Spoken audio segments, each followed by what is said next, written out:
Hello aspirants, welcome to our channel. ఈ రోజు వీడియోలో మనం previous year group D question పేపర్లో మ్యాథ్స్ క్వశ్చన్స్ గురించి ఇన్ డీటెయిల్గా డిస్కస్ చేసుకోబోతున్నాం. ఇది వచ్చేసి పార్ట్ 2 వీడియో అనమాట. దీనికి సంబంధించిన పార్ట్ 1 వీడియో లింక్ అనేది డిస్క్రిప్షన్లో ప్రొవైడ్ చేశాను. మీకు కావాలనుకుంటే ప్లేలిస్ట్లో కూడా అవైలబుల్గా ఉంటే ఒకసారి వెళ్ళి చెక్ చేయండి. అలాగే వీడియోలోకి వెళ్ళబోయే ముందు మీ అందరికి ఒక చిన్న రిక్వెస్ట్. ఏంటా రిక్వెస్ట్ అంటే, మీరు కనుక మన ఛానల్కి ఇంకా సబ్స్క్రైబ్ చేసుకోకపోతే ఇప్పుడే వెళ్ళి సబ్స్క్రైబ్ చేసుకోండి. ఎందుకంటే ఫ్యూచర్లో ఇలాంటి మంచి మంచి ఫ్రీ వీడియోస్ అనేవి మన ఛానల్లో రాబోతున్నాయి కాబట్టి. అండ్ వన్ మోర్ పాయింట్, ఎవరైతే నాన్ మ్యాథ్స్ స్టూడెంట్స్ ఉన్నారో వాళ్ళు ఈ వీడియోని ఎండ్ వరకు చూడండి, ఖచ్చితంగా హెల్ప్ అవుతుంది. మ్యాథ్స్ బ్యాక్గ్రౌండ్ ఉన్న స్టూడెంట్స్ స్కిప్ చేసేసేయచ్చు, ఓకేనా? So without further delay let's get in to the video. So చూడండి, ఇక్కడ క్వశ్చన్ నెంబర్ 58. ఇక్కడ ఏమంటున్నాడంటే, the floor of an office has dimensions 5 meters by 3 meters. అంటే ఒక ఆఫీస్ ఉందంట. ఇది ఒక ఆఫీస్ అనుకుంటే దీని యొక్క ఫ్లోర్ యొక్క కొలతలు ఇచ్చాడు. ఏంటి? 5 meters by 3 meters. అంటే లెంత్ వచ్చేసి 5 meters, బ్రెడ్త్ వచ్చేసి 3 meters. లెంత్ బ్రెడ్త్ ఎందుకు తీసుకోవాలంటే ఫ్లోర్కి లెంత్ బ్రెడ్తే ఉంటాయి, అవునా కదా? హైట్ ఉండదు కదా. సో అలా లెంత్ 5 meters అయితే బ్రెడ్త్ వచ్చేసి 3 meters అనమాట. ఇది లెంత్, ఇది బ్రెడ్త్, ఓకేనా? సో ఇది ఆఫీస్. అయితే ఇక్కడ ఏమంటున్నాడు చూడండి, the cost of painting the walls and ceiling is ₹7,440 at the rate of ₹60 per meter square. అంటే 4 గోడలు ప్లస్ పైన సీలింగ్, ఈ మొత్తానికి పెయింటింగ్ వేయడానికి ఖర్చు ఎంత అయిందంటే ₹7,440 అయిందనమాట. అది కూడా ఎలా? At the rate of ₹60 per meter square. అంటే ఒక స్క్వేర్ మీటర్ ఏరియా తీసుకుంటే దానికి పెయింటింగ్ వేయడానికి ₹60 ఖర్చు అవుతుందంట. అలా ఈ ఓవరాల్ అంటే 4 walls పైన సీలింగ్, ఈ మొత్తానికి కలిపి ₹7,440 ఖర్చు అయిందనమాట, ఓకేనా? అయితే ఏమడుగుతున్నాడు, find the height of the room అంటున్నాడు. అంటే ఈ రూమ్ యొక్క height which is nothing but ఇదేనా కదా హైట్. సో ఈ హైట్ కనుక్కోమంటున్నాడు, ఓకేనా? ఇక్కడ ఏమంటున్నాడు, 4 walls పైన సీలింగ్కి పెయింటింగ్ వేసేసాడు. ఒకవేళ ఈ 4 walls పైన సీలింగ్తో పాటు ఇక్కడ ఫ్లోర్ కూడా వేసేస్తే అప్పుడు మనం పెయింట్ వేసిన టోటల్ ఏరియా దేనికి ఈక్వల్ అవుతుంది? ఈ రూమ్ యొక్క టోటల్ సర్ఫేస్ ఏరియాకి ఈక్వల్ అవుతుంది, అవునా కదా? ఎందుకంటే 4 walls పైన వేసేసాడు, అలాగే కింద కూడా వేస్తే టోటల్ సర్ఫేస్ మొత్తానికి వేసినట్టేనే కదా. సో అలా పెయింట్ వేసిన ఏరియా అనేది ఏమవుతుందంటే టోటల్ సర్ఫేస్ ఆఫ్ ద రూమ్కి ఈక్వల్ అవుతుంది. మరి రూమ్ అనేది ఏ షేప్లో ఉంది? క్యూబాయిడ్ షేప్లో ఉంది. కాబట్టి దీని టోటల్ సర్ఫేస్ ఏరియా ఏమవుతుందంటే 2 into తెలుసు కదా, LB + BH + LH. ఇది total surface area of the room. అంటే ఇంత ఏరియాకి మనం పెయింట్ వేసామన్నమాట. కానీ యాక్చువల్గా మనం ఫ్లోర్కి పెయింట్ వేసామా? వేయలేదు. కాబట్టి ఈ ఏరియాని తీసేయాలి కదా. సో దీని ఏరియా ఏమవుతుంది? L into B అంటే LB. సో చూడండి, దీని నుంచి 2LB - LB అంటే LB అనే కదా, ప్లస్ 2 into ఈ పోర్షన్ వచ్చింది. మరి ఈ పోర్షన్లో H కామన్ తీయొచ్చా? H కామన్ తీస్తే ఏమవుతుంది? 2H into ఇక్కడ B ఉంటుంది, ఇక్కడ L ఉంటుంది. B + L అంటే L + B. మరి మనం ఇంత ఏరియాకి పెయింటింగ్ వేస్తున్నాం. ఇక్కడ మనకి 1 square meter ఏరియా తీసుకుంటే ₹60 అయితే మనం ఇంత ఏరియా తీసుకున్నాం. ఇంత ఏరియాకి ఖర్చు ఏమవ్వాలి? ఇంటూ 60 చేస్తే సరిపోతుంది కదా. ఎందుకంటే 1 square meter ఏరియాకి ₹60. మరి మన దగ్గర ఉన్న ఏరియా ఇది, దీని ఖర్చు ఎంత అవ్వాలి? ఎంత అవుతుందంటే సింపుల్గా ఇంటూ 60 చేసేస్తే సరిపోతుంది. ఇది పెయింటింగ్ వేయడానికైనా ఖర్చు అనమాట. అండ్ అలాగే ఇక్కడ మనీ రూపంలో ఏం చెప్తున్నాడు? ఖర్చు అనేది 7,440 అన్నాడు. అంటే సింపుల్గా ఇది దేనికి ఈక్వల్ అవుతుంది? ₹7,440కి ఈక్వల్ అవుతుంది, అవునా కదా? మరి క్యాన్సిల్ చేస్తే 0 క్యాన్సిల్, 6 ones, ఇక్కడ 6 ones, 1 మిగులుతుంది. 1 4 అంటే 14, 6 రోళ్ళు 12, 2 మిగులుతుంది, 6 4 24. అలా ఇక్కడ చూడండి, LB అంటే L అంటే 3, L అంటే 5, B అంటే 3. LB అంటే 15 + 2H into L + B అంటే 18 కదా, ఈజ్ ఈక్వల్ టు 124. మరి ఇక్కడ ఇదేమవుతుంది? 16H అవుతుంది, ఈజ్ ఈక్వల్ టు 124 - 15 అంటే ఎంత అవుతుంది? 109 అవుతుంది. 24లో 15 తీసేసే 9 ఉంటుంది. ఇక్కడ ఎక్స్ట్రా 100 ఉంటుంది కదా, 109. అలా H ఏమవుతుంది? H is equal to 109/16. మరి 109లో 16 ఎన్ని టైమ్స్ పోతుంది? నియర్గా 6 టైమ్స్ పోతుంది. 16 6 96. అంటే ఇంకెంత మిగిలిపోతుంది? ఇక్కడ 13 మిగిలిపోతుంది. 109లో 96 పోతే 13 మిగిలిపోతుంది కదా. సో పాయింట్ పెడితే 130 అవుతుంది. 130లో 16 ఎన్ని టైమ్స్ పోతుంది? నియర్లీ 8 టైమ్స్ పోతుంది. అలా హెచ్ వాల్యూ ఏమవుతుందంటే అప్రాక్సిమేట్గా 6.8 అవుతుంది. మరి 6.8 ఆప్షన్ ఏముంది, ఫోర్త్ ఆప్షన్ అని కదా. సో అలా మన ఆప్షన్ అనేది ఫోర్త్ ఆప్షన్ అవుతుంది. ఓకేనా. సో చూడండి క్వశ్చన్ నెంబర్ 62. ఇక్కడ ఏమంటున్నాడంటే 8118 ఈజ్ డివిజిబుల్ బై అనేసి మనకి 4 ఆప్షన్స్ ఇచ్చాడు అనమాట. అంటే ఈ నెంబర్ అనేది ఇక్కడున్న ఏ నెంబర్ చేత ఎగ్జాక్ట్లీ డివిజిబుల్ అవుతుంది అనేసి క్వశ్చన్ అడుగుతున్నాడు అనమాట. సో ఇక్కడ మనం ఆప్షన్ వెరిఫై చేస్తే సరిపోతుంది. చూడండి, ఫస్ట్ 6 చేత డివిజిబుల్ అవుతుందో లేదో చెక్ చేద్దాం. 6 డివిజిబిలిటీ రూల్ ఏంటి, 6 చేత డివిజిబుల్ అవ్వాలంటే ఖచ్చితంగా ఆ నెంబర్ అనేది 2 చేత 3 చేత డివిజిబుల్ అవ్వాలి. అంటే ఎందుకంటే అలా 6 అనేది ఎలా అవుతుంది, 2 into 3 అవుతుంది, అవునా కదా. సో 6 డివిజిబిలిటీ రూల్ ఏమవుతుందంటే 2 into 3 కాబట్టి 6 చేత డివిజిబుల్ అవ్వాలంటే 2 చేత డివిజిబుల్ అవ్వాలి అండ్ 3 చేత కూడా డివిజిబుల్ అవ్వాలి. ఈ రెండింటి చేత డివిజిబుల్ అయితేనే ఆ నెంబర్ అనేది 6 చేత డివిజిబుల్ అవుతుంది. మరి చూడండి 2 చేత డివిజిబుల్ అవ్వాలంటే 2 డివిజిబిలిటీ రూల్ ఏంటి, లాస్ట్ డిజిట్లో అంటే రైట్ సైడ్ నుంచి లాస్ట్ డిజిట్ అనేది ఖచ్చితంగా ఈవెన్ నెంబర్ అయి ఉండాలి. అంటే 0 కానీ 2 కానీ 4 కానీ 6 కానీ 8 కానీ ఇలా ఉండాలి. ఈ వీటిలో ఏదైనా లాస్ట్లో ఉంటేనే ఆ ఓవరాల్ నెంబర్ అనేది 2 చేత డివిజిబుల్ అవుతుంది. లేని పక్షంలో ఖచ్చితంగా డివిజిబుల్ అవ్వదు. మరి ఇక్కడ చూస్తే 8 ఉంది, 8 ఉంది కాబట్టి 2 చేత డివిజిబుల్ అవుతుంది. అండ్ అలాగే 3 డివిజిబిలిటీ రూల్, 3 చేత కూడా అవ్వాలి కదా.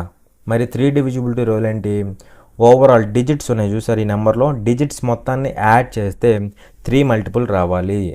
అంటే చూడండి 8 1 ఎంత, 9, 9 + 1 10, 10 + 8 18, 18 అనేది 3 మల్టిపుల్ అని కదా. సో డిజిట్స్ మొత్తాన్ని యాడ్ చేస్తే 3 మల్టిపుల్ వచ్చింది కాబట్టి ఈ ఓవరాల్ ఈ నెంబర్ మొత్తం 3 చేత కూడా డివిజిబుల్ అవుతుంది. సో ఇక్కడ 2 చేత డివిజిబుల్ అవుతుంది, 3 చేత డివిజిబుల్ అవుతుంది, అంటే 6 చేత కూడా డివిజిబుల్ అవ్వాలి. సో అలా మన ఆప్షన్ ఏమవుతుందంటే ఆప్షన్ 1 అవుతుంది. ఎందుకంటే ఈ నెంబర్ అనేది 6 చేత డివిజిబుల్ అవుతుంది. అప్పుడు ఆటోమేటిక్గా వీటన్నిటి చేత డివిజిబుల్ కాదు. మీకు కావాలనుకుంటే ఈ 3 ఆప్షన్స్ను కూడా వెరిఫై చేయొచ్చు. ఒకవేళ సపోజ్ 8 తీసుకున్నాం అనుకోండి, 8 తీసుకుంటే 8 డివిజిబిలిటీ రూల్ ఏంటి, లాస్ట్ 3 డిజిట్స్ అనేవి 8 చేత డివిజిబుల్ అవ్వాలి. అప్పుడే ఆ ఓవరాల్ నెంబర్ అనేది 8 చేత డివిజిబుల్ అవుతుంది. మరి ఇక్కడ 118 8 చేత డివిజిబుల్ అవుతుందా, అవ్వట్లేదు. కాబట్టి ఈ ఓవరాల్ నెంబర్ అనేది 8 చేత డివిజిబుల్ అవ్వదు. అలాగే 5 తీసుకున్నాం అనుకోండి, 5 డివిజిబిలిటీ రూల్ ఏంటి, లాస్ట్ డిజిట్ అనేది 0 కానీ 5 కానీ ఉండాలి. మరి ఇక్కడేమో 8 ఉంది, అలా 5 చేత కూడా అవ్వదు. మీరు 7 చేత చెక్ చేసినా కూడా 7 చేత కూడా అవ్వదు. ఓకేనా. సో అలా మన ఆప్షన్ ఏమవుతుందంటే ఆప్షన్ 1 అవుతుంది. అంటే ఈ నెంబర్ అనేది 6 చేత ఎగ్జాక్ట్లీ డివిజిబుల్ అవుతుంది. సో చూడండి క్వశ్చన్ నెంబర్ 64. ఇక్కడ ఏమంటున్నాడంటే a dealer sold 3/5 of his goods at a gain of 25% and the remaining at the cost price. అంటే 3/5 ఆఫ్ హిస్ గూడ్స్ అంటున్నాడు. అంటే 3/5 అంటే మీనింగ్ ఏంటి, వాడి దగ్గర ఉన్న టోటల్ సరుకు వచ్చేసి 5 పార్ట్స్ అయితే వీడు అమ్మేది ఏంటి 3 పార్ట్స్ని. ఈ 3 పార్ట్స్ని ఎలా అమ్ముతున్నాడు, 25% గెయిన్కి అమ్ముతున్నాడు, అంటే ప్రాఫిట్కి అమ్ముతున్నాడు. 3 పార్ట్స్ని ఎలా అమ్ముతున్నాడు, 25% ప్రాఫిట్కి. ప్రాఫిట్ కాబట్టి +25. దీన్ని ట్రిక్కీకి ఎలా చేయాలో చూడండి. 3ని ఎలా అమ్ముతున్నాడు, 25% ప్రాఫిట్కి అమ్ముతున్నాడు కాబట్టి +25%, 3 into +25%.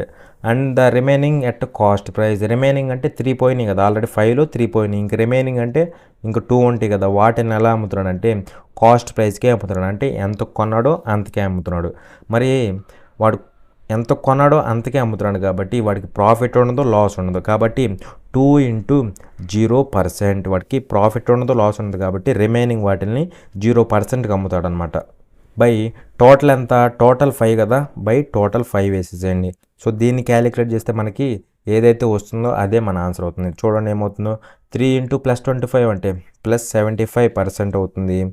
ఇది 0 అయిపోతుంది కదా, బై 5, 5 ones 5, 15%. ఇక్కడ ముందు ప్లస్ ఉందా, ఏముంది, ప్లస్ ఉంది కాబట్టి +15%. మరి ప్లస్ అంటే మీనింగ్ ఏంటి, ప్రాఫిట్. ఒకవేళ ఈ వాల్యూ కనుక నెగిటివ్ వచ్చింది అనుకోండి, అప్పుడు ఏమంటాం, లాస్ అంటాం. కానీ ఇక్కడ మనకి ప్లస్ ఉంది కాబట్టి ప్రాఫిట్ కాబట్టి ఎంత, 15% ప్రాఫిట్కి లేదా 15% గెయిన్కి అయితే అమ్మాడు. ఓకేనా. అలా మన ఆన్సర్ ఏమవుతుందంటే ఫస్ట్ ఆప్షన్. ఇక్కడ ఏం లేదు, 3/5 అన్నాడు అంటే టోటల్ 5లో 3 పార్ట్స్ని 25% గెయిన్కి అమ్ముతున్నాడు. గెయిన్కి కాబట్టి +25%. 3ని ప్లస్ 25%కి అమ్మాడు. ప్లస్ రిమైనింగ్ అంటే 3 పోతే ఇంక 2 ఉంటాయి కదా, ఆ 2ని ఎలా అమ్మాడు, కాస్ట్ ప్రైస్కి అమ్మాడు. అంటే వాడికి ప్రాఫిట్ రాదు, లాస్ రాదు, అంటే 0% పెట్టేసాం. మరి క్యాలిక్యులేట్ చేస్తే ప్లస్ 15% వచ్చింది, కాబట్టి 15% గెయిన్. ఓకేనా. సో అలా మన ఆప్షన్ అనేది ఫస్ట్ ఆప్షన్ అవుతుంది. చూడండి ఇక్కడ ఏమంటున్నాడు అంటే క్వశ్చన్ నెంబర్ 65. ఇక్కడ ఏమంటున్నాడు, find the arithmetic mean of the given data. అంటే ఈ డేటా యొక్క మీన్ కనుక్కోమంటున్నాడు సింపుల్గా. సో తెలుసు కదా, ఇలా డేటా ఇచ్చేసి మీన్ కనుక్కోమంటే ఫార్ములా ఏముంది, summation F I X I by summation F I which is equal to mean is denoted by X bar. ఇక్కడ సింపుల్గా చెప్పేస్తాం చూడండి. ఎఫ్ఐ అంటే ఇవి, ఎక్స్ఐ అంటే ఇవి, వీటిని ఏం చేయాలి, ఫస్ట్ మల్టిప్లై చేయాలి. మరి మల్టిప్లై చేస్తే ఏమవుతుంది, 10 × 5 అంటే ఇది 50 అవుతుంది, ఇది 20 × 5 అంటే 100 అవుతుంది, ఇది 120 అవుతుంది, 46 ఎంత 240, అలాగే 55 is 250, అవునా కదా. ఇవి ఎఫ్ఐ ఎక్స్ఐ అనమాట. కానీ మనకి ఎదురేముంది, సమ్మేషన్ ఉంది. సమ్మేషన్ అంటే యాడ్ చేయాలి, యాడ్ చేస్తే ఏమవుతుంది, అన్ని జీరోలో కదా ఇది. ఇదిగో 5 7 11 16 1 క్యారీ 1 2 3 5 6 7. సో అలా సమ్మేషన్ ఎఫ్ఐ ఎక్స్ఐ ఏమొచ్చింది, 760 వచ్చింది బై సమ్మేషన్ ఎఫ్ఐ అంటే వీటి యొక్క టోటల్ అనమాట. మరి ఈ టోటల్ ఎంత ఉంది, 5 5 10, ఇది ఒక 10 20 అవుతుంది, 25. అలా 760 by 25 which is nothing but mean. ఇదే కదా కనుక్కోమంది, ఇది దేనికి ఈక్వల్ అవుతుంది, మీన్కి ఈక్వల్ అవుతుంది. ఇక్కడ సింపుల్గా ఏం చేస్తారంటే ఇంటూ 4/4 చేయండి, వాల్యూ మారదు కదా. That equal to 4 zeros 0, 4 6 24 2 carry 4 7 28, అక్కడ ఒక 2 30 అవుతుంది బై 25 4s అంటే 100. సో 0 0 క్యాన్సిల్ అయిపోతే బై 10 కాబట్టి ఏమవ్వాలి, 30.4 అవ్వాలి. సో అలా ఇది ఏంటి, మీన్. ఓకేనా. So mean. ఇక్కడ నెంబర్స్ అన్నీ ఈజీగా ఉన్నాయి కాబట్టి ఈ మెథడ్లో వెళ్ళిపోవచ్చు. ఒకవేళ కాంప్లికేటెడ్గా ఉంటే అప్పుడు వేరే ప్రొసీజర్ని యూజ్ చేసి, ఎజ్యూమ్డ్ మీన్ అనేసి కాన్సెప్ట్ ఉంటుంది కదా, ఆ కాన్సెప్ట్ని యూజ్ చేసి మనం అయితే ఆన్సర్ పెడతాం. ఇక్కడ అన్ని 10s 20s ఉన్నాయి కాబట్టి సింపుల్గా అయిపోతుంది. ఓకేనా. అలా మన మీన్ ఏమైందంటే 30.4 which is option number 3. So ఇక్కడ ఈ క్వశ్చన్ చెప్పే ముందు చిన్న కాన్సెప్ట్ ఉంది, ఆ కాన్సెప్ట్ చెప్పి క్వశ్చన్లోకి వెళ్దాం. ఆ కాన్సెప్ట్ ఏంటంటే జాగ్రత్త చూడండి. ఇవి వచ్చేసి 2 లీనియర్ ఈక్వేషన్స్. ఇక్కడ మీరు ఫార్మాట్ చూడండి, a1x + b1y + c1 = 0, a2x + b2y + c2 = 0. ఇవి రెండు 2 లీనియర్ ఈక్వేషన్స్ అనమాట. ఇవి లీనియర్ ఈక్వేషన్స్. సో ఇక్కడ క్లియర్గా చూస్తే ఈ లీనియర్ ఈక్వేషన్స్ని మనం లైన్స్ అని కూడా అనొచ్చు. ఈ రెండు లైన్స్ అనమాట. ఓకేనా. సో ఇక్కడ నేనేం చేశాను, a1/a2 తీసుకున్నా, b1/b2 తీసుకున్నా, c1/c2 తీసుకున్నా. a1/a2 అంటే ఎక్స్ కోఎఫిషియంట్ల రేషియో, ఇదిగోండి a1 a2 రేషియో తీసుకున్నా. b1/b2 అంటే y కోఎఫిషియంట్ల రేషియో, ఇదిగో b1/b2 రేషియో తీసుకున్నా. c1/c2 అంటే కాన్స్టెంట్ల రేషియో తీసుకున్నా. ఒకవేళ ఈ మూడు రేషియోలు కనుక నాట్ ఈక్వల్ అయితే, 3 నాట్ ఈక్వల్ అవ్వాలి. అంటే a1/a2 not equal to b1/b2 not equal to c1/c2. ఇలా కనుక అయితే ఈ రెండు లైన్స్ ఎలా ఉంటాయి అంటే ఇంటర్సెక్టింగ్ అవుతాయి. ఈ రెండు లైన్స్ ఇంటర్సెక్ట్ అవుతాయి. మరి ఇంటర్సెక్ట్ అయినప్పుడు ఖచ్చితంగా వాటికి ఓన్లీ ఒక సొల్యూషన్ మాత్రమే ఉంటుంది. ఓకేనా. అది ఎక్కడంటే ఈ ఇంటర్సెక్టింగ్ పాయింటే ఈ రెండింటి యొక్క సొల్యూషన్ అవుతుంది. మరి ఇంటర్సెక్టింగ్ అవుతుందని ఎలా గుర్తుపెట్టుకోవాలంటే చూడండి, ఇదిగోండి నాట్ ఈక్వల్ టు రాసినప్పుడు ఇలా రాసామా, ఇలా రాసినప్పుడు ఈ రెండు ఇంటర్సెక్ట్ అయినాయి చూడండి, ఇదిగోండి ఇక్కడ ఇంటర్సెక్ట్ అయింది, ఇక్కడ ఇంటర్సెక్ట్ అయింది. అలా ఇంటర్సెక్ట్ అయింది కాబట్టి లైన్స్ కూడా ఇంటర్సెక్ట్ అవుతాయి. అలా గుర్తుపెట్టుకోండి. ఒకవేళ రేషియో కనుక ఈ రెండింటి రేషియో ఈ మూడింటి రేషియో కనుక ఈక్వల్ అయింది అనుకోండి, అంటే a1/a2 = b1/b2 = c1/c2 ఈక్వల్ అయితే కోయిన్సైడ్ అని అంటాం. అంటే ఈ రెండు లైన్స్ ఒకదాని మీద ఒకటి ఉంటాయి అనమాట, ఇలా ఉంటాయి అనమాట. మరి కోయిన్సైడ్ అయినప్పుడు ఖచ్చితంగా మనకి ఇక్కడేమో 1 సొల్యూషన్ ఉంటే, కోయిన్సైడ్ అయితే మనకి ఎన్ని సొల్యూషన్స్ ఉంటాయి, ఇన్ఫైనైట్ నెంబర్ ఆఫ్ సొల్యూషన్స్ ఉంటాయి. ఓకేనా. ఒకవేళ వీటి రేషియో కనుక ఒకదానికి ఈక్వల్ అయ్యి ఇంకో దానికి నాట్ ఈక్వల్ అయిందనుకోండి, ఒక చోట ఏమో ఈక్వల్ టు ఉండి ఇంకో చోట నాట్ ఈక్వల్ టు ఉందనుకో, అప్పుడు ఆ రెండు లైన్స్ అనేవి ఎలా ఉంటాయి అంటే ఈ రెండు లైన్స్ ప్యారలల్గా ఉంటాయి. మరి ప్యారలల్గా ఉంటే ఇవి రెండు మీట్ అవ్వవు. ఎక్కడ మీట్ అవునప్పుడు ఖచ్చితంగా వాటికి సొల్యూషన్ అనేది ఉండదన్నమాట. కాబట్టి ప్యారలల్గా ఉంటున్నాయి కాబట్టి నో సొల్యూషన్. ఓకేనా. మళ్ళీ ఒకసారి చెప్తా, జాగ్రత్త చూడండి. ఫస్ట్ ఈ రెండు లైన్స్, ఇదొక లైను ఇదొక line, which are nothing but 2 linear equations. ఒకవేళ ఎక్స్ కోఎఫిషియంట్ల రేషియో, వై కోఎఫిషియంట్ల రేషియో, కాన్స్టెంట్ల రేషియో తీసుకున్నాం. తీసుకున్నప్పుడు రేషియోస్ కనుక నాట్ ఈక్వల్ టు ఉంటే, రెండు నాట్ ఈక్వల్ టు ఉన్నాయి అనుకున్నప్పుడు ఇంటర్సెక్ట్ అవుతాయి. ఇంటర్సెక్ట్ అయితే ఓన్లీ వన్ సొల్యూషనే ఉంటుంది.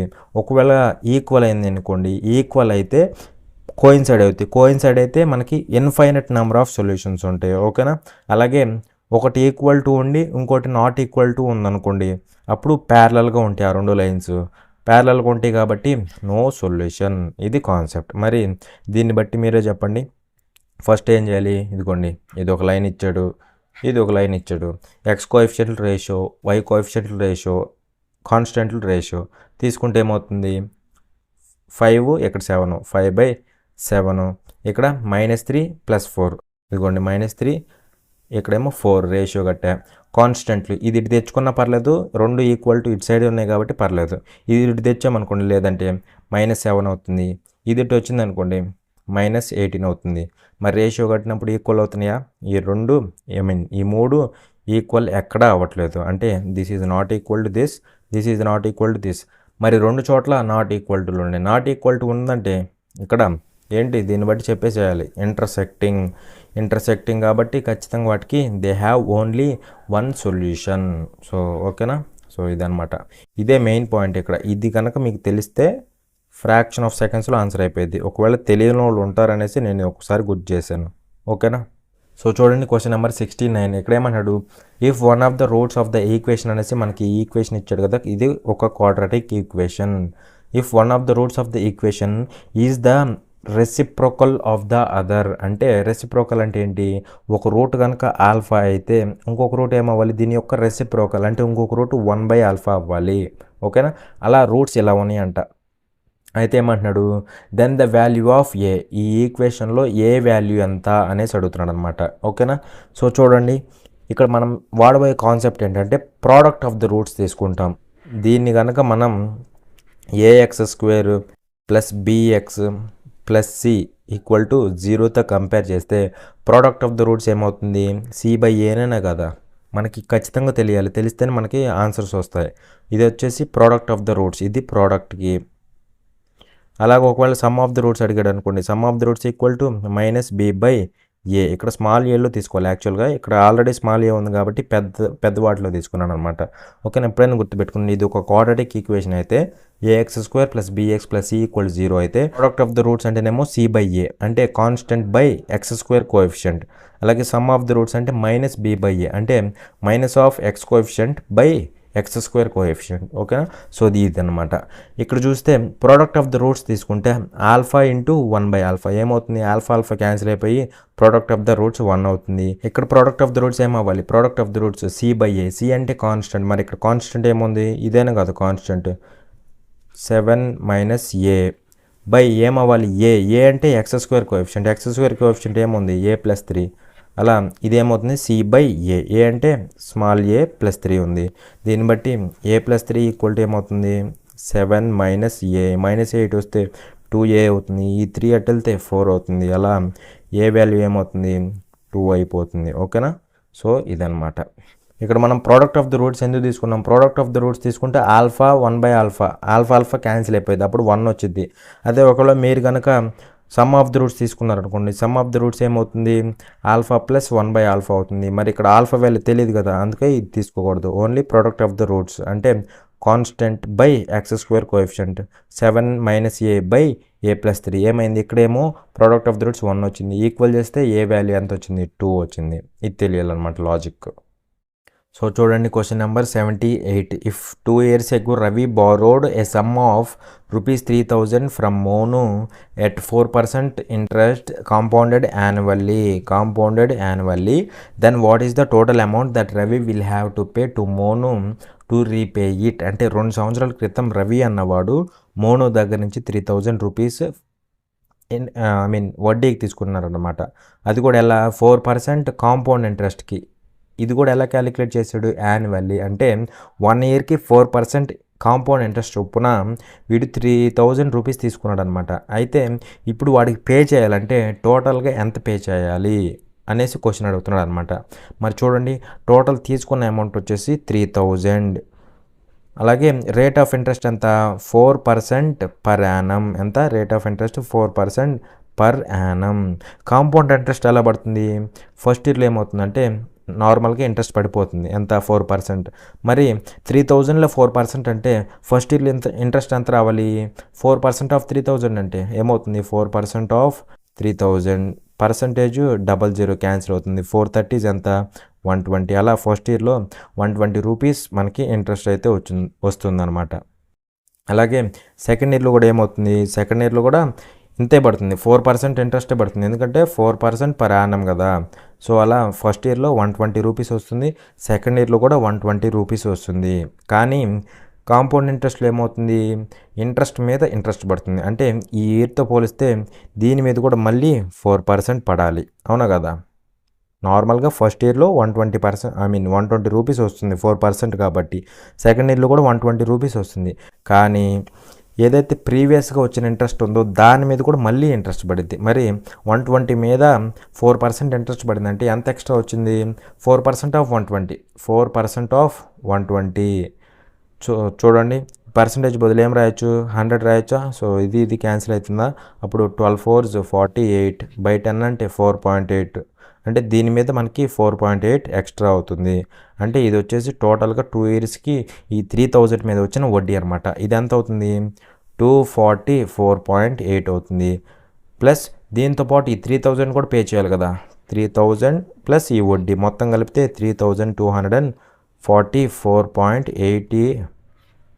అలా ఇంత అమౌంట్ అయితే వీడు పే చేయాలన్నమాట. ఓకేనా? So which is option number 4. ఇక్కడ మనకు తెలియాల్సింది ఇదే. ఫస్ట్ ఇయర్లో నార్మల్గా ఇంట్రెస్ట్ పడుతుంది. సెకండ్ ఇయర్లో కూడా ఇంట్రెస్ట్ పడుతుంది. కాకపోతే ఇక్కడ ఏదైతే ప్రీవియస్గా ఇంట్రెస్ట్ వచ్చిందో దాని మీద కూడా ఇంట్రెస్ట్ పడుతుంది. ఇంట్రెస్ట్ మీద ఇంట్రెస్ట్ పడితే దాన్ని కాంపౌండ్ ఇంట్రెస్ట్ అంటాం. అదే ఒకవేళ మనకు సింపుల్ ఇంట్రెస్ట్ అనుకో, ఇది ఉండదు. ఇంకా ఇంట్రెస్ట్ మీద ఇంట్రెస్ట్ పడే సెక్షన్ ఉండదు. ఓన్లీ కాన్స్టెంట్గా 120 ఇలా వెళ్ళిపోతుంది. ఓకేనా? సో చూడండి, క్వశ్చన్ నెంబర్ 79. ఇక్కడ ఏమన్నాడు? Find the least 6 digit number that is exactly divisible by 8, 10, 12 and 16. అంటే మనకు కావాల్సిన లీస్ట్ 6 డిజిట్ నెంబర్ అనేది ఎలా ఉండాలి? ఈ 4 ఉన్నాయి చూసారా, 8, 10, 12, 16 వీటన్నిటి చేత ఎగ్జాక్ట్లీ డివిజిబుల్ అవ్వాలి. అలాంటి లీస్ట్ 6 డిజిట్ నెంబర్ ఏదైతే ఉందో దాన్ని ఫైండ్ అవుట్ చేయమన్నాడు. సింపుల్గా ఆప్షన్ వెరిఫై చేయొచ్చు. చూడండి, ఫస్ట్ 10 చేత చూద్దాం. 10 చేత డివిజిబుల్ అవ్వాలి. మరి 10 చేత డివిజిబుల్ అవ్వాలంటే ఖచ్చితంగా డివిజిబిలిటీ రూల్ ఏమవ్వాలి? లాస్ట్ డిజిట్స్ అనేవి 0లో ఉండాలి. అవునా కదా? సో ఇక్కడ అన్ని 0లో ఉన్నాయి కాబట్టి అన్నిటికీ ఆన్సర్ అవడానికి ఛాన్స్ ఉండేది. సో 10 అయిపోయింది. నెక్స్ట్ చూడండి, 8 చేత డివిజిబుల్ అవ్వాలి. 8 చేత డివిజిబుల్ అవ్వాలంటే 8 యొక్క డివిజిబిలిటీ రూల్ ఏంటి? లాస్ట్ 3 డిజిట్స్ అనేవి ఖచ్చితంగా 8 చేత డివిజిబుల్ అవ్వాలి. మరి ఇక్కడ లాస్ట్ 3 డిజిట్స్ ఎక్కడ డివిజిబుల్ అవుతాయో చూడండి. ఇక్కడ చూడండి, 0, 4, 0 ఈ 3 డిజిట్స్ 8 చేత డివిజిబుల్ అవుతాయి కదా. ఎందుకంటే ఇది 40 అవుతుంది. 40 అనేది 8 చేత డివిజిబుల్ అవుతుంది కాబట్టి దీనికి ఆన్సర్ అవడానికి ఛాన్స్ ఉంది. అలాగే ఇక్కడ 20 అవుతుందా 8 చేత? అవ్వదు కాబట్టి ఇది ఆన్సర్ కాదు. 60 అవుతుందా? 60 కూడా ఆన్సర్ కాదు. అలాగే 80 080 కదా. సో ఇది 80 అవుతుంది. 8 చేత డివిజిబుల్ అవుతుంది అంటే ఇది ఆన్సర్ అవడానికి ఛాన్స్ ఉంది. సో దీన్ని బట్టి 2 ఆప్షన్స్ ఎలిమినేట్ చేసేసాం 8 చేత చెక్ చేసి. నెక్స్ట్ చూడండి, నెక్స్ట్ చూస్తే 12 డివిజిబుల్ రూల్ ఏంటి? 3 into 4గా రాసుకోవచ్చు కదా. మరి 12 చేత డివిజిబుల్ అవ్వాలంటే 3 చేత అవ్వాలి, 2 చేత అవ్వాలి. మరి 3 చేత డివిజిబుల్ అవ్వాలంటే కండిషన్ ఏంటి? సమ్ ఆఫ్ ద డిజిట్స్ అనేది 3 యొక్క మల్టిపుల్ అవ్వాలి. మరి ఇక్కడ సమ్ ఆఫ్ ద డిజిట్స్ చేస్తే ఎంత? 5 అవుతుంది. మరి 5 అనేది 3 మల్టిపులా? అంటే ఇది కూడా ఆప్షన్ కాదు. సో అలా మన ఆన్సర్ ఏమవుతుందంటే ఇదే అవుతుంది. కావాలంటే చెక్ చేయండి. సమ్ ఆఫ్ ద డిజిట్స్ ఎంత అవుతుంది? 1 + 8 9 కదా. 9 అనేది 3 మల్టిపుల్. అలా ఆప్షన్ అనేది ఇది అవుతుంది. ఓకేనా? ఇలా ఆన్సర్ వెరిఫై చేస్తే సరిపోతుంది. ఇదిగోండి చూడండి, 4th option is our answer. So చూడండి, క్వశ్చన్ నెంబర్ 82. ఇక్కడ ఏమంటున్నాడు? Find the total surface area of A cylinder whose radius of base is 7 cm and height is 15 cm. అయితే ఇక్కడ దీని యొక్క ఇది ఒక సిలిండర్ అనుకుంటే దీని రేడియస్ ఇచ్చాడు. ఎంత? Radius equal to 7 cm and అలాగే దీని యొక్క హైట్ ఇచ్చాడు. హైట్ వచ్చేసి 15 cm. అయితే దీని total surface area find out చేయమన్నాడు. మరి total surface area of A cylinder ఏమవుతుంది? 2πr × r + h అవుతుంది. అవునా కదా? ఇది ఫార్ములా. సో చూడండి, 2π × r అంటే ఎంత? 7 × r + h అంటే 22 కదా. ఇది వచ్చేసి 22 2 అలా 2 7s ఎంత, లేదంటే 222s ఎంత, 44 ఇంటూ 7 ఇంటూ 5 అవుతుంది. మరి ఆన్సర్ ఏమవ్వాలి చూడండి, 7 4s 28, లాస్ట్ డిజిట్ 8 ఉండాలి, దానికి 5 ఉండాలి పక్కన. మరి ఉన్న ఆప్షన్స్లో లాస్ట్ డిజిట్ 8 ఎక్కడ ఉంది, ఎక్కడైనా కదా, సో ఇది అవుతుంది. కావాలంటే మీరు దీన్ని సాల్వ్ చేసినా సరే 308 వస్తుంది. ఓకేనా, సో లాస్ట్ డిజిట్ వెరిఫై చేసినా సరే మనకి సరిపోతుంది. సో అలా మన ఆన్సర్ ఏమవుతుందంటే ఆప్షన్ 3. ఇక్కడ total surface area of the cylinder which is equal to 2πr into r plus H. ఓకేనా, ఇది మెయిన్ పాయింట్. చూడండి question number 94. Which of the following is not a quadrilateral కానిది ఏంటి అనేసి అని అడుగుతున్నాడు అనమాట. చూడండి ఇక్కడ క్వాడ్రిలేటరల్ అంటే మీనింగ్ ఏంటి, quadrilateral is nothing but A closed figure having 4 sides. అంటే క్లోజ్డ్ ఫిగర్ అయి ఉండాలి, దానికి కూడా 4 sides మాత్రమే ఉండాలి. అలాంటి వాటిని మనం క్వాడ్రిలేటరల్స్ అంటాం, అంటే 4 sided క్లోజ్డ్ ఫిగర్స్. ఓకేనా, మరి ట్రెపీజియం తీసుకుంటే ట్రెపీజియం ఎలా ఉంటుంది, ఇదేనా కదా ట్రెపీజియము. సో ఇది 4 sided క్లోజ్డ్ ఫిగర్ కాబట్టి ఇట్ ఈజ్ ఏ క్వాడ్రిలేటరల్. అంటే మనకి నాట్ ఏ క్వాడ్రిలేటరల్ అన్నాడు కదా, సో ఇది ఆప్షన్ అవ్వదు. అలాగే ప్యారలోగ్రామ్ ఎలా ఉంటుంది, సింపుల్గా రెక్టాంగిల్ని వంచామనుకోండి, ఇదే ప్యారలోగ్రామ్, ఇది కూడా క్వాడ్రిలేటరల్ కాబట్టి ఇది ఆన్సర్ కాదు.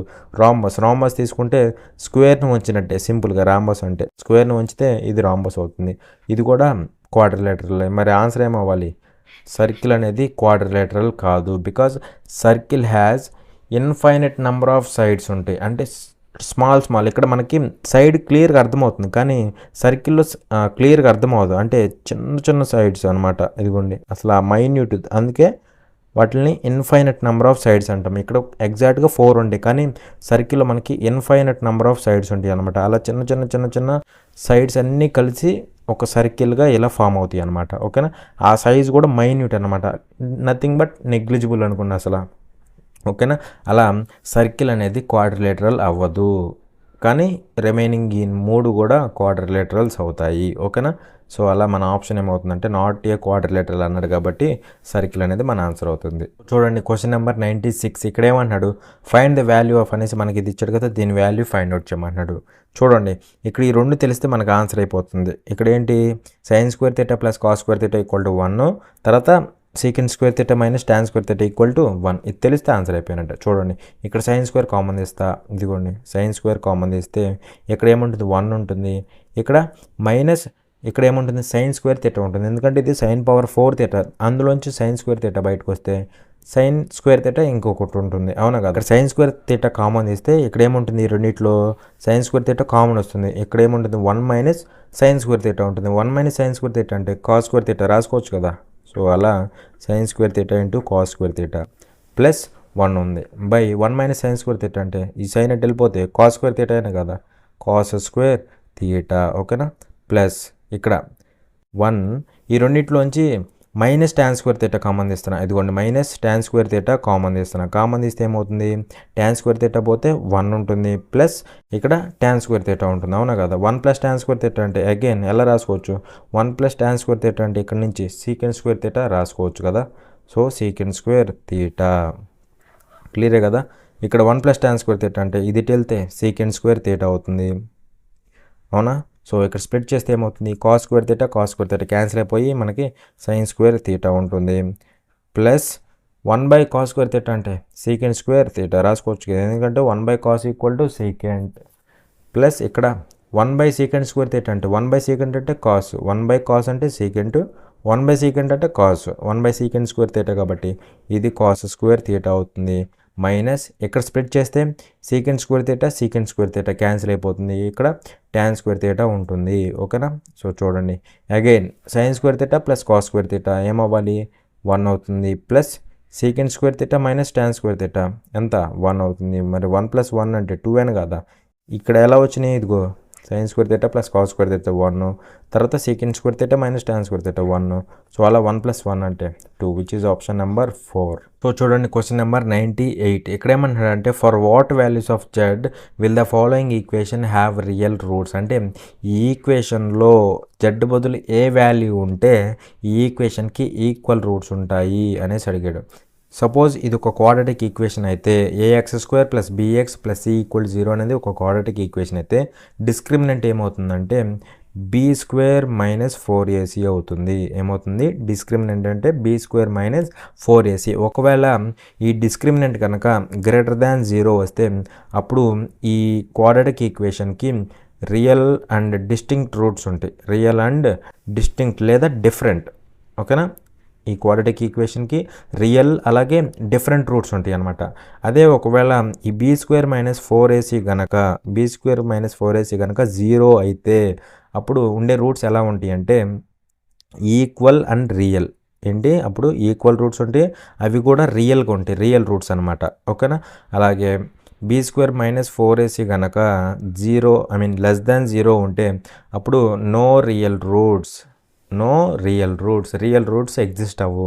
అప్పుడు ఇమాజినరీ రూట్స్ ఉంటాయి అన్నమాట. రియల్ రూట్స్ లేవు అంటే ఇమాజినరీ రూట్స్ ఉంటాయి అన్నమాట. సో అలా డిస్క్రిమినెంట్ కనుక గ్రేటర్ దాన్ 0 ఉంటే రియల్ అండ్ డిఫరెంట్ రూట్స్ ఉంటాయి. డిస్క్రిమినెంట్ ఈక్వల్ టు 0 అయితే ఈక్వల్ అండ్ రియల్ లేదా రియల్ అండ్ ఈక్వల్ రూట్స్ ఉంటాయి. డిస్క్రిమినెంట్ లెస్ దాన్ 0 అయితే నో రియల్ రూట్ అంటే ఇమాజినరీ రూట్సే ఉంటాయి, రియల్ రూట్స్ ఎగ్జిస్ట్ అవ్వవు. ఓకేనా? ఈ కండిషన్ తెలియాలి. మనకేమి ఇచ్చాడు? ఈక్వల్ రూట్స్ అంటున్నాడు. ఈక్వల్ రూట్స్ కాబట్టి B square minus 4ac should be 0. ఓకేనా? బి అంటే ఎక్స్ కోఎఫిషియంట్ అంటే Z plus 1 whole square minus 4 into A అంటే Z plus 4 X square coefficient కదా ఏ అంటే. అలాగే సి అంటే ఎంత? 1. ఇది దేనికి ఈక్వల్ అవ్వాలి? 0కి ఈక్వల్ అవ్వాలి. సో ఎక్స్పాండ్ చేస్తే ఏమవుతుంది? ఇది Z square plus 1 plus 2z minus 4z minus 16 equal to 0. ఏమవుతుంది? Z square minus 2z minus 15 అవుతుంది ఈక్వల్ టు 0. ఇక్కడ 1 ఉంటుంది కదా, 1 ఇంటూ మైనస్ 15 అవుతుంది. అంటే 15 ఫ్యాక్టర్స్ని సబ్ట్రాక్ట్ చేస్తే -2 రావాలి. మరి అలాంటి 15 ఫ్యాక్టర్స్ ఏమున్నాయి? 5 ఇంటూ 3 అని కదా. సో ఇక్కడ ఏం పెట్టాలి? ఇక్కడ మైనస్ ఉంది కాబట్టి పెద్దదానికి మైనస్, చిన్నదానికి ప్లస్. ఏమవుతుందంటే Z square minus 5z plus 3z minus 15 equal to 0. అప్పుడు జెడ్ కామన్ తీస్తే జెడ్ మైనస్ 5 అవుతుంది. ఇక్కడ 3 కామన్ తీయచ్చా? ప్లస్ 3 కామన్ తీస్తే ఇక్కడ జెడ్ మైనస్ 5 అవుతుంది ఈక్వల్ టు 0. దీన్ని బట్టి జెడ్ మైనస్ 5 కామన్ తీస్తే రెండిట్లో Z minus 5 into Z plus 3 equal to 0. ఒకదాన్ని ఈక్వల్ చేస్తే జెడ్ వాల్యూ 5 వస్తుంది. ఒకదాన్ని ఈక్వల్ చేస్తే ఈక్వల్ టు 0 చేస్తే జెడ్ వాల్యూ 5 వస్తుంది. అలాగే ఇది ఈక్వల్ చేస్తే జెడ్ వాల్యూ -3 వస్తుంది. ఓకేనా? ఇది తెలిసిందే కదా ప్రొసీజర్. అలా జెడ్ వాల్యూస్ ఏం అవ్వాలంటే -3, 5.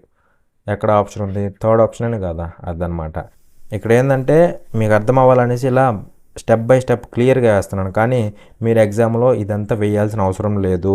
మీరు మైండ్తో ఫాస్ట్గా క్యాలిక్యులేట్ చేసుకుని ఏకాడికి మైండ్ క్యాలిక్యులేషన్ వాడాలన్నమాట. ఓకేనా? సో చూడండి క్వశ్చన్ నెంబర్ 99. ఇక్కడ ఏమంటున్నాడు? 2 pipes A and B can fill a tank in 15 hours and 20 hours respectively. అంటే ఏ అనే పైపు ఫిల్ చేస్తుంది కాబట్టి ప్లస్ పెట్టుకోండి. ఏ అనే పైపు ఫిల్ చేస్తుంది కాబట్టి ప్లస్ పెట్టుకోండి. ఎంత టైంలో? 15 అవర్స్లో ఒక ట్యాంక్ని ఫుల్ చేసేసిద్దంట. అలాగే ఇదిగోండి బి అనే పైప్ కూడా అదే ట్యాంక్ని ఫిల్ చేస్తుంది కాబట్టి ప్లస్. ఇది ఎన్ని అవర్స్ తీసుకుంటుంది ఫిల్ చేయడానికి? 20 అవర్స్ తీసుకుంటుంది. అలాగే ఇంకోటి ఉందంట, while A third pipe C can empty. ఇది ఎంటీ చేస్తుంది అంటే ఖాళీ చేస్తుంది. ఎన్ని అవర్స్లో? 30 అవర్స్లో ఖాళీ చేస్తుంది అనమాట. ఇది ఎంటీ చేస్తుంది కాబట్టి మైనస్. ఇదేమో పోస్తున్నాయి నీళ్లు, ఇదేమో తీసేస్తుంది నీళ్ళు, ఉన్న నీళ్ళని బయటకు లాగుతుంది కాబట్టి మైనస్. ఇవేమో ప్లస్లు అనమాట. ఇది ఎన్ని అవర్స్లో చేస్తుంది? 30 అవర్స్లో తీసేస్తుంది అనమాట. టోటల్ ట్యాంక్ని ఎంటీ చేసేస్తుంది. ఓకేనా? సో ఇప్పుడు టోటల్ ట్యాంక్ యొక్క కెపాసిటీ ఏమవుతుందంటే వీటి యొక్క ఎల్సిఎం ఏమవుతుందో అది టోటల్ ట్యాంక్ యొక్క కెపాసిటీ అవుతుంది అనమాట. మరి వీటి ఎల్సిఎం ఏమవుతుంది? 15కి 20కి 30కి 60 అనే కదా. అలా 60 లీటర్స్ అనుకోండి, లేదంటే వాట్ ఎవర్ ఇట్ మేబీ, ఎలా అయినా తీసుకోవచ్చు. 60 లీటర్స్ అనేది టోటల్ ట్యాంక్ కెపాసిటీ అనమాట. ఓకేనా? ఇప్పుడు మరి ఏ అనేది 15 అవర్స్ తీసుకుంటుందంటే 1 అవర్కి ఎంత ఫిల్ చేయాలి? సింపుల్గా 60/15. అలా 1 అవర్కి 4 లీటర్స్ అయితే ఫిల్ చేస్తుంది. అంతే కదా. ఇప్పుడు 1 అవర్కి 4 లీటర్స్, అలా 15 అవర్స్ చేస్తే 15 4s 60 లీటర్స్ టోటల్ ట్యాంక్ని ఫిల్ చేస్తుంది. అదే కదా దాని మీనింగ్. సో అలా 1 అవర్కి 4 లీటర్స్ ఫిల్ చేస్తుంది. ఓకేనా? అలాగే బి 20 అవర్స్ తీసుకుంటుంది 60 లీటర్స్ ఫిల్ చేయడానికి. మరి 1 అవర్కి ఎంత? 60/20. అలా 3 లీటర్స్ని ఫిల్ చేస్తుంది. ఓకేనా? అలాగే సి అనే పైప్ ఏం చేస్తుంది? 60 లీటర్స్ని 30 అవర్స్లో ఎంటీ చేస్తుంది కాబట్టి 1 అవర్కి ఎంత ఎంటీ చేస్తుంది? 1 అవర్కి ఎంత అంటే 60/30 అంటే 2 లీటర్స్ ఎంటీ చేస్తుంది కాబట్టి -2, ఇవేమో ఫిల్ చేస్తున్నాయి కాబట్టి ప్లస్లు పెట్టుకున్నాం, ఇక్కడ ఎంటీ చేస్తుంది కాబట్టి -2. అలా ఏ ఏమో 1 అవర్కి 4 లీటర్స్ ఫిల్ చేస్తే బి ఏమో 1 అవర్కి 3 లీటర్స్ ఫిల్ చేస్తుంది, సి వచ్చేసి 1 అవర్లో 2 లీటర్స్ ఎంటీ చేస్తుంది, ఖాళీ చేస్తుంది అనమాట. అయితే ఇక్కడ క్వశ్చన్ ఏం అడిగాడంటే ఇఫ్ ఆల్ ద 3 పైప్స్ అంటే A plus B plus C ఈ 3 కలిస్తే in how much time will the tank initially empty be filled, అంటే టోటల్గా ఫస్ట్ ఇనీషియల్గా ఎంటీ ఉన్న ట్యాంక్ అనేది టోటల్గా ఫిల్ అవ్వాలంటే అంటే 60 లీటర్స్ ఫిల్ అవ్వాలంటే ఈ ముగ్గురు కలిస్తే ఎంత టైంలో ఫిల్ చేస్తారు అనేసి క్వశ్చన్ అడుగుతున్నాడు అనమాట. సో చూడండి, టోటల్ వర్క్ నేనేం చేయమన్నాను, సింపుల్గా టోటల్ వర్క్ ఎంత 60 లీటర్స్ ఫిల్ చేయాలి. ఇది ఎవరు ఫిల్ చేయాలి, వీళ్ళు ఫిల్ చేయాలి. మరి వీళ్ళు ఎంత చూడండి, టోటల్ ఇదిగో వీళ్ళేమో 4, వీడేమో 3, వీడు -2, మొత్తం టోటల్ ఎంత అవుతారు 4 + 3 -2 ఎంత 7 - 2 అంటే 5. అంటే ఈ 60 యూనిట్స్ని ఎవరు చేయరు, వీళ్ళు చేయరు. వీళ్ళు 1 అవర్లో వీళ్ళిద్దరూ 7 లీటర్స్ ఫిల్ చేస్తే వీడు 2 లీటర్స్ రిమూవ్ చేస్తాడు. అంటే టోటల్గా వీళ్ళందరి మీద కలిపి 1 అవర్లో 5 లీటర్స్ ఫిల్ చేస్తారు, అవునా కదా. వీళ్ళు 7 లీటర్స్ ఫిల్ చేస్తే వీడు 2 లీటర్స్ ఎంటీ చేస్తాడు. అలా కలిపితే 5 లీటర్స్ ఫిల్ చేస్తారు. 7 - 2 5 లీటర్స్ ఫిల్ చేస్తారు. అలా 60 లీటర్స్ ఫిల్ చేయాలంటే 60/5.